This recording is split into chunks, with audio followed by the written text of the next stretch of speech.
Okay, hello, welcome everyone. Good morning, good afternoon, from wherever you're joining us. Welcome to today's webcast, Digital Transformation for Professional Services. It's more than just PSA. My name is Thomas Meredith. I'm the Vice President of Marketing for RTM Consulting, and I'll be moderating today's webinar. We're excited again to have Wade Little with us, our Technology Practice Leader, who will present today's webcast. We're scheduled for 30 minutes today, so let me answer a few housekeeping items, and I'll start there so we can get going. We are recording the webcast. Later today, you will be receiving an email with a link to the recording. We also made a PDF copy of the deck available as well.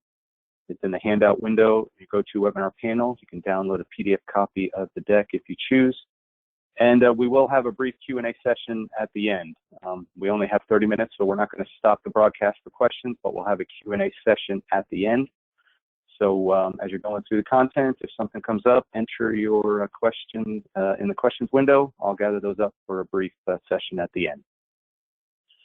Okay, let's get started. Let me get out of the way here. As I mentioned earlier, presenting today's webcast is Wade Little, Partner and Technology Practice Leader here at RTM Consulting. Wade, welcome. I'll hand it off to you. Great. Thanks, Thomas. Hello, everyone, and welcome to the third and final webinar in a three-part series.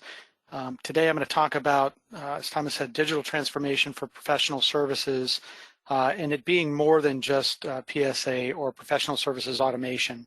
In the first webinar, we introduced the idea and the concept around digital transformation for professional services. In the second webinar, we talked about implementing a PSA or professional services automation solution and the connectedness of key PS functions and then also the implications of that connectedness. And then in this webinar, we're going to talk about the full scope of digital transformation extending beyond just PSA. Okay, so again, my name is Wade Little. I'm a partner with RTM Consulting, and I lead our technology practice. I also want to introduce you to Kip Yakeley. Kip is a principal consultant with us.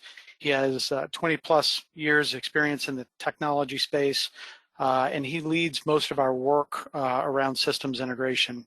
Also, a quick shout out to Mike Vliet, who is also listening in. Mike's the consultant with us and also does a lot of this work and also helped put this presentation together. So I'm going to do most of the talking today. We'll bring Kip in at the end of the presentation to help answer any questions, but just wanted to take a quick second to introduce both of these gentlemen to you. In the first couple of webinars, I shared this same slide just to introduce the idea of digital transformation. I won't spend much time here again, but want to reinforce that it's not just about the technology. It takes people, process, and technology. And even when we're talking about something such as systems integration, like we're talking about today, which seems to be a very technical topic, it's very much underpinned by people and process, and you'll hear that theme throughout the webcast today. Also, in the last couple of webinars, we talked about how digital transformation is a journey. On the left side here, we have some companies who have disparate systems. And with this approach or with this architecture, we often see information silos, a lot of manual effort and Excel spreadsheets to pull together information for key decision making. As we move to the right, as organizations implement solutions such as PSA, we see interoperability among key PS functions, and this is that connectedness that we were talking about earlier. With this automation, we see improvements in organizational efficiency. People aren't spending all their time compiling spreadsheets for executives. Users aren't having to interact with multiple systems. There's a consolidation of resource and project information in a single system. And with this, we see improvements in things like billable utilization and project margin. According to various research sources, we see 2 to 3 points of improvement in margin and billable utilization in this middle area here. And so getting to automated is great. Getting to integrated on the far right here is even better. So getting to integrated is the subject and focus of this webinar.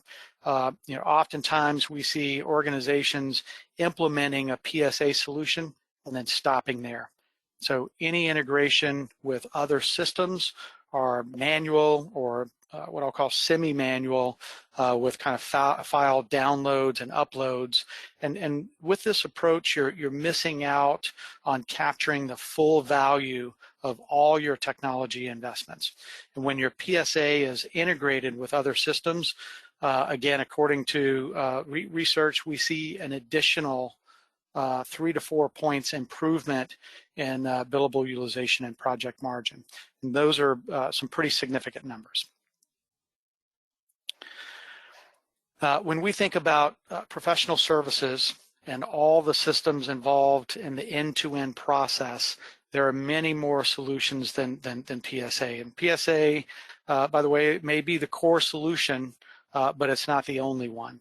So when we're selling professional services, we use a CRM system. When we deliver projects, again, we use a PSA solution.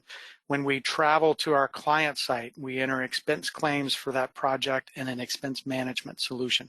That may or may not be part of our PSA solution. We'll get more into that later. But as we earn money from our projects, we have to account for it in our ERP or finance solution. Our resources are managed not only in our PSA solution, but also in our HR or human capital management HCM solution. There may be other important integration points out there, but these are the core solutions that are part of the end-to-end PS process.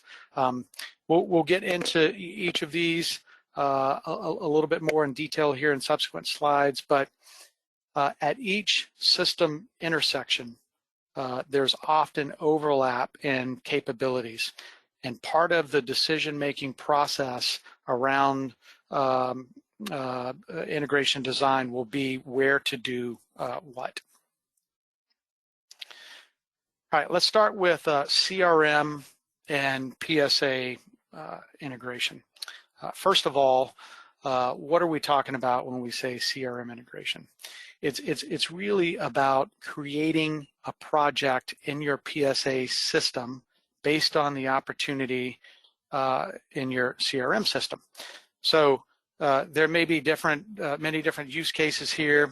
There's a simple version of this where you might create a single project from your opportunity. An example might be I have a web development opportunity. My integration creates a web development project in my PSA system. And in my PSA system, I build out the project plan, the resources, and all the pricing detail. And then that information gets integrated back to my opportunity to reflect the total amount for this deal. Another use case might be that on my opportunity, I capture some of the detail of what I'm selling. So maybe I'm selling specific roles like a project manager or a business analyst, and I might specify on my opportunity how many hours. So from there, I might create a project with those roles and number of hours. And yet a more complex use case might be that I'm selling products and services, and I might be using something like a CPQ tool, configure price quote tool, where I'm quoting the customer for multiple things. Maybe I'm selling a widget or multiple widgets, and then maybe I'm selling a professional services project to install that widget, and then maybe a separate project to train the customer on how to use that widget, all part of the same opportunity. And so maybe that opportunity leads to the creation of multiple projects or project phases. And in some cases, those projects or project phases might even have different commercial terms. So for example, the installation might be time and materials, but the training might be fixed price. So each of those projects or project phases might need different resources, like an installation expert for the install work and a trainer for the training work. So, again, lots of different use cases here, ranging from somewhat fairly simple to fairly complex. So let's talk about some of the challenges we see. One of the questions that comes up every time we talk with customers about this is, when do I create the project? Do I create it as soon as I create the opportunity? Do I create it when it's won? Or do I do it somewhere in between? I alluded to it a little bit earlier, but the data mapping can be a challenge. So is it one opportunity equals one project or multiple projects? Do I capture the roles I'm selling in my CRM? So each role in CRM equals a role or an assignment in my PSA system. Am I selling offerings, like we mentioned before, the training offering or the install offering, and each of those offerings becomes its own project or project phase. So getting that mapping down is super important. The next one on the list here is how are changes managed? Is the flow unidirectional, meaning I update one system and the information flows to the other system? Or is it bidirectional, meaning I can update either the information in either system and it updates the other system? The last challenge here that we're calling out is, what's the right amount of information to integrate? And this one can be a little bit tricky, especially if there's information in one system that you want to have in another system because of access limitations. And we see that, often. So for example, maybe your project manager doesn't have access to your CRM, but you want them to see some of that information on the project. The caution here is you don't want to recreate or duplicate too much information across multiple systems, as you can start to lose some data integrity. Moving along here to expense management. First off, this may be a moot point for some, as they do all their expenses in their PSA. So for example, you might be a pure play professional services company, and everyone in the company uses the PSA system to record expenses, and that might make sense. Some companies, however, like an ESO or an embedded services organization, where you do more than just services, you may have a different corporate-wide expense solution. And in this case, you'll want to integrate the expense system with your PSA to ensure you're capturing all project-related costs, time, and expense. So what gets integrated? Well, of course, project expenses. And then you'll also need some sort of a project identifier so you can tie the two projects to each other across systems. Sometimes this is just a project name. Sometimes it's a project code or an ID. So let's talk about some of the challenges. First, if I have a separate expense system from my PSA system for PS resources, where do I record my expenses? Do I enter my expenses in a corporate-wide system and then integrate those or flow those expenses into my PSA? Or do I enter my expenses in my PSA system and integrate or flow them back into the corporate expense system?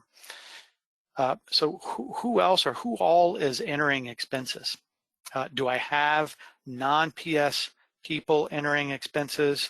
If so, where do they enter those expenses? In other words, do I have multiple user groups initiating their expenses in different systems? Where are approvals done? So do I have a project manager approve the expenses in the corporate expense system? How does the corporate expense system know who the project manager is? If I enter in the corporate system, but approve in the PSA, what happens when the expenses are rejected, right? So there's a lot of back and forth, that needs to be thought through. At what level do I capture expense information? Is it just a single expense line item each month, or is it by resource, or is it by category, such as airfare and hotel, etc.? And some of this might depend on our next topic, which is around invoicing.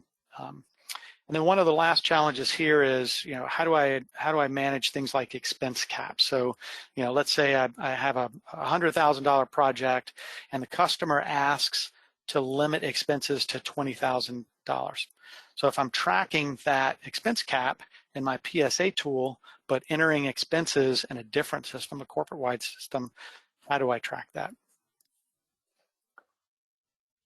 Let's see here. Okay, so while all these integration points so far that we've talked about are critical, the one that we see being the most commonly implemented is ERP and PSA.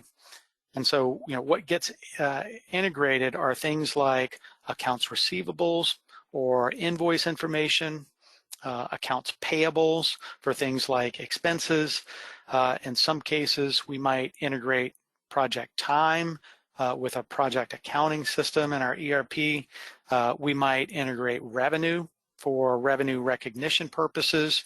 And then coming back from the ERP system into our PSA system, we often see invoice payments or invoice status, so that I can see the full information around my invoices. Earlier I talked about overlap across many of these systems. There's more overlap in this integration point than any other. Along with this comes some big decisions.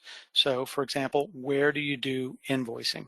Do you invoice in your PSA system and then pass along the details to your ERP? Or do you create something like a pro forma invoice in your PSA solution and then pass that to your ERP to do the official invoice? Or do you just pass the time to your ERP project accounting and let your ERP do all of the invoicing? So again, lots of decisions here. The same can be said about revenue and where it gets recognized. And this is another thing that gets hotly debated. Again, do you recognize it in your PSA or do you recognize it in your ERP? Many finance teams have a very strong opinion about this, and for good reason. And some of these decisions might be made based on what else you sell. So, if you're a pure play consulting company and only sell services, then maybe recognizing revenue in your PSA makes sense. If you're an embedded service, an ESO, embedded service organization, and sell other things, if you're going to recognize revenue for products, software, things like that in your ERP, then you might also want to recognize revenue for services there too. There are other use cases that can get a little tricky, and these need to be carefully considered. For example, how do I handle things like revenue and or cost adjustments and credit notes? Where and how do I track and manage budgets and purchase orders? If I'm a project manager and I make a decision to allow the project to go over budget, but I don't have purchase order cover to allow for that, what happens? So, finance is usually stuck with this because they can't invoice for the extra hours, and it creates a whole chain of events to unravel. So, this business process needs to be well defined to avoid all of these, this unraveling and extra work. So, as we can see, and as I talked about earlier, these aren't all technical decisions. These are business and business process decisions. The last integration point that we'll talk about today is PSA integration with HR. So interestingly enough, we see this one done probably the least frequently, as some of the others, typically get prioritized over this one. Nonetheless, there's tremendous value in integrating your PSA with your HR or human capital solution. So what are we talking about in terms of what gets integrated here? So things like, obviously, resources. When someone joins the company, they need to be added, not only in your HR system, but also to your PSA system. Same if someone leaves or changes roles or moves departments, all this information needs to be kept updated in both systems. And if you have a lot of resources and or a lot of changes, this can take considerable time if it's done manually. Some other things that might get integrated are things like PTO or time off. Oftentimes this is managed as part of your HR solution and maybe even tied to payroll. But the reason that you'd want to have this information in your PSA system is that you want to see when someone is on vacation or PTO, so you know not to schedule them for work during that period of time. Or if you're a project manager, you know they're unavailable during that period of time. And if employees are having to enter time in multiple systems for this PTO, it can get frustrating. So sometimes skills or capabilities are managed as part of an HCM solution. If so, you'd want to integrate that with your PSA. And then finally, for those employees that get paid hourly, there has to be some sort of an integration into HR or payroll so that those employees can get paid. And some of the challenges and considerations when designing this integration are, a key theme here, right? Where do you maintain things like skills and certifications? Where do employees enter PTO and vacation? Do they enter it in PSA and push it to HR, or the other way around? As resources are added or change roles, how does that impact what access they have in the system? So the security needs to be thought through as well.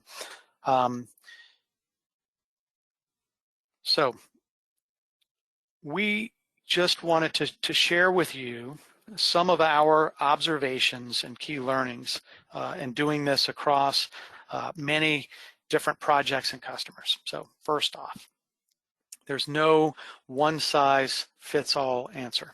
I wish that wasn't the case, but there's no one-size-fits-all answer. So what works best for one company might not work for another company. As we mentioned previously, your business model and what you sell may dictate your approach. If you're a pure play PS company, you might have one approach. If you're a hardware or software company with embedded services, you might take a different approach. It may depend on what systems you have in your ecosystem. Maybe you have a very strong ERP system that is better suited to do some of the invoices. Maybe your ERP system is not. And so maybe some of this is driven by the capabilities of what you have in your portfolio.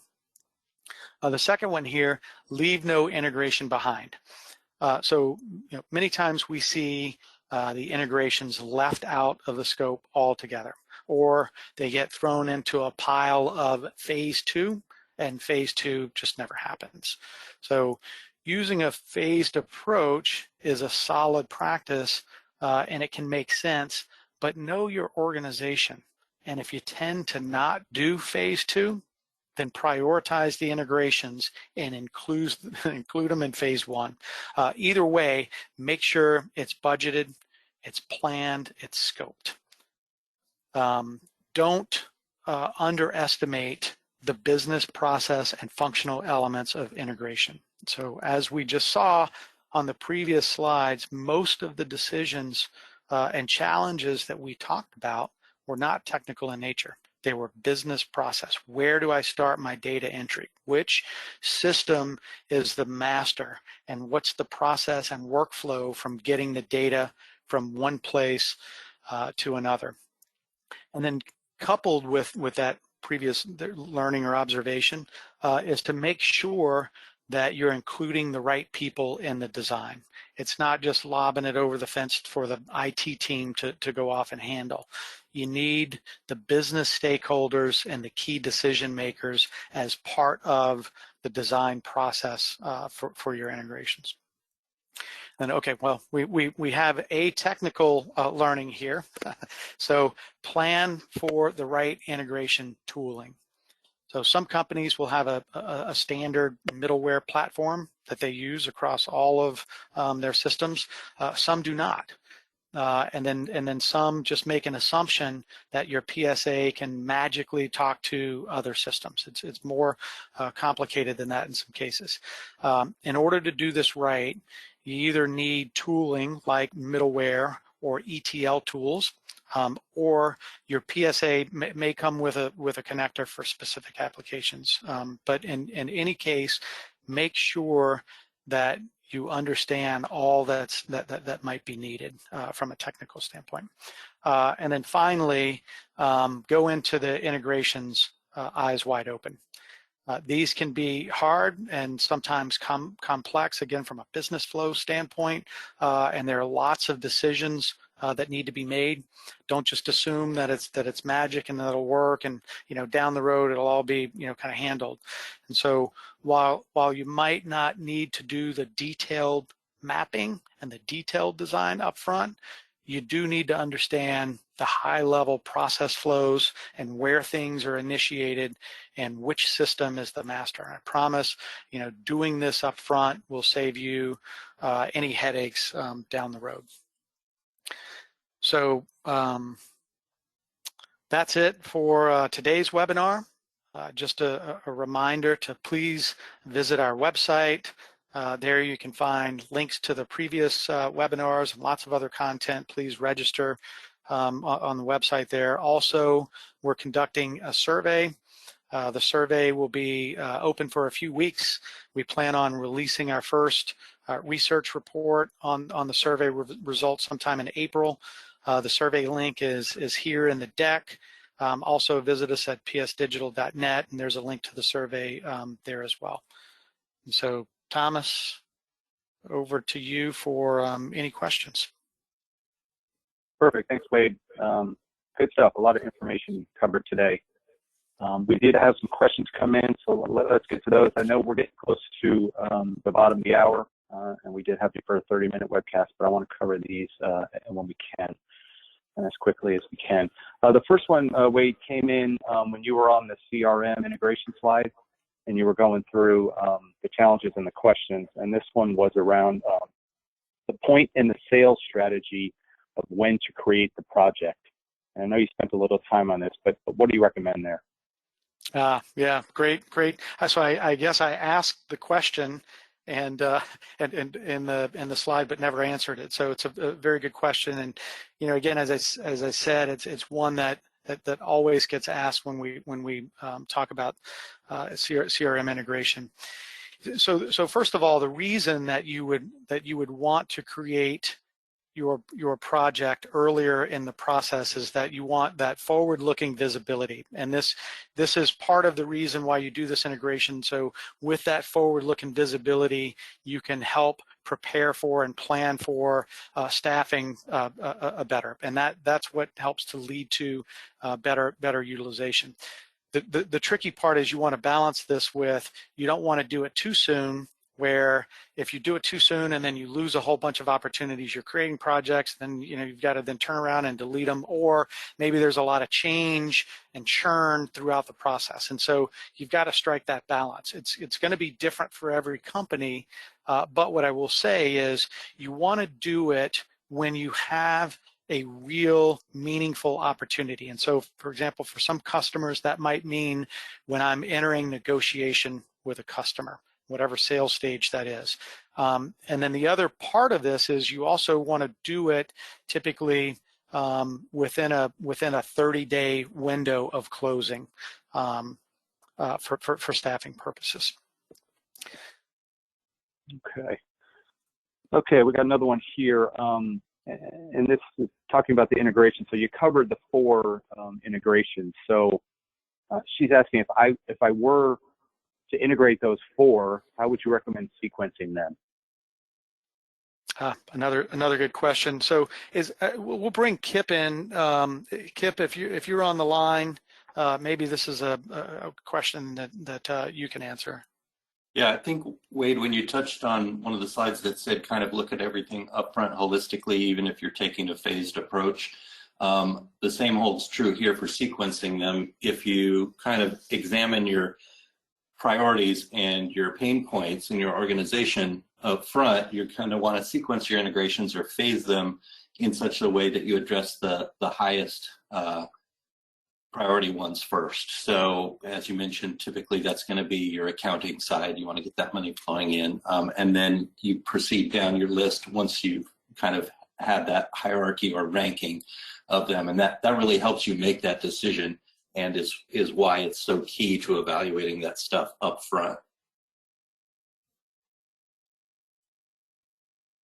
Perfect. Thanks, Kip.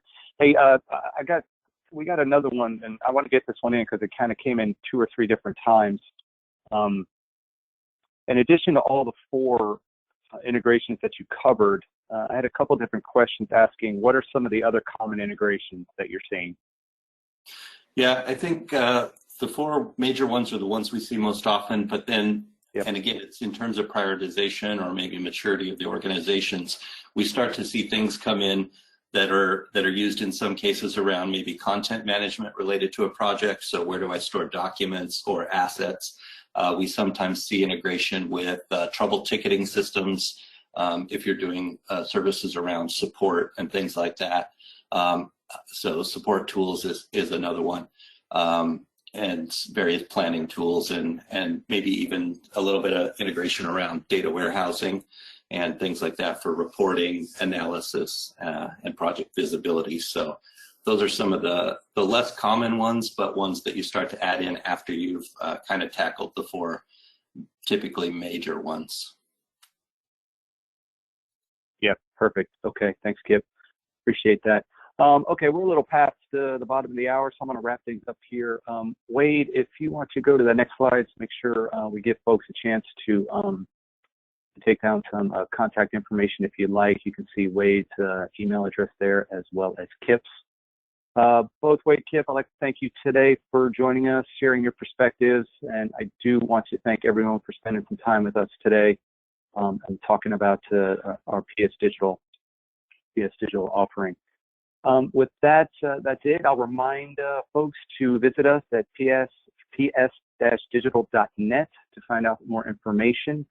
And you get access there, as Wade mentioned, to the previous 2 webinars, as well as to take our survey. It only takes a few minutes to complete, and if you include your email address on that survey, when we do publish the research report, we will send that out to you. And with that, I will sign off. Thanks, Wade. Thanks, Kip. And thanks, everyone. Have a great day. Thanks, everyone. Yep, thanks, everyone.